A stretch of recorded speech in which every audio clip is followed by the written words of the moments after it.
एक बहुत ही shocking plane crash. Air India की फ्लाइट AI 171 अहमदाबाद से लंदन जा रही थी। 240 से ज्यादा पैसेंजर्स और क्रू मेंबर्स इसमें बैठे थे और टेक ऑफ करने के सिर्फ 40 सेकंड बाद ही ये फ्लाइट बड़ी तेजी से नीचे डिसेंड करने लगी और लिटरली टेक ऑफ के 2 मिनट बाद ही ये प्लेन जाकर क्रैश कर जाता है गुजरात के रेजिडेंशियल एरिया में। ये पूरा इंसिडेंट इतना शॉकिंग इसलिए है क्योंकि इतिहास में इस स्पेसिफिक प्लेन टाइप के लिए ये पहला क्रैश है। ये एक बोइंग 787 ड्रीम लाइनर प्लेन था जिसका एक एक्सीलेंट सेफ्टी रिकॉर्ड है। आज तक इतिहास में ये प्लेन कभी क्रैश नहीं क्रैश कर जाता है गुजरात के रेजिडेंशियल एरिया में। ये पूरा इंसिडेंट इतना शॉकिंग इसलिए है क्योंकि इतिहास में इस स्पेसिफिक प्लेन टाइप के लिए ये पहला क्रैश है। ये एक बोइंग 787 ड्रीम लाइनर प्लेन था जिसका एक एक्सीलेंट सेफ्टी रिकॉर्ड है। आज तक इतिहास में ये प्लेन कभी क्रैश नहीं किया है। ड्रीम लाइनर की पहली फ्लाइट साल 2009 में उड़ी थी, आज से 16 साल पहले, और तब से लेकर आज तक कोई भी इस लेवल का हादसा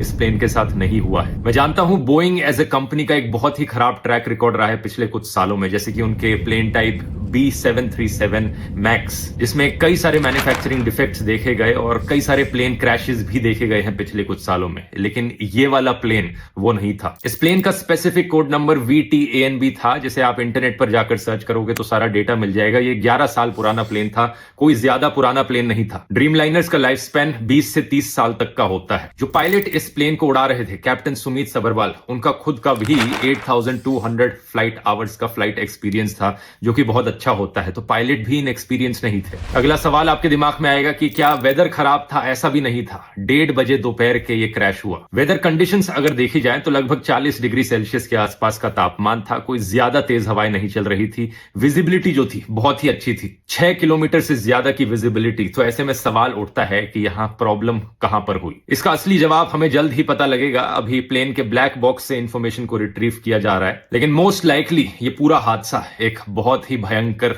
टेक्निकल फेलियर का लग रहा है। क्या यहां पर कोई इंजन फेलियर हुआ है मेंटेनेंस फेलियर की वजह से? इसका असली जवाब तो हमें तभी पता लगेगा जब ब्लैक बॉक्स को रिट्रीव करके सारी इंफॉर्मेशन पब्लिक में रखी जाएगी। लेकिन सवाल यहां पर पूछे जाने चाहिए इन दो कंपनीज से, एयर इंडिया और बोइंग।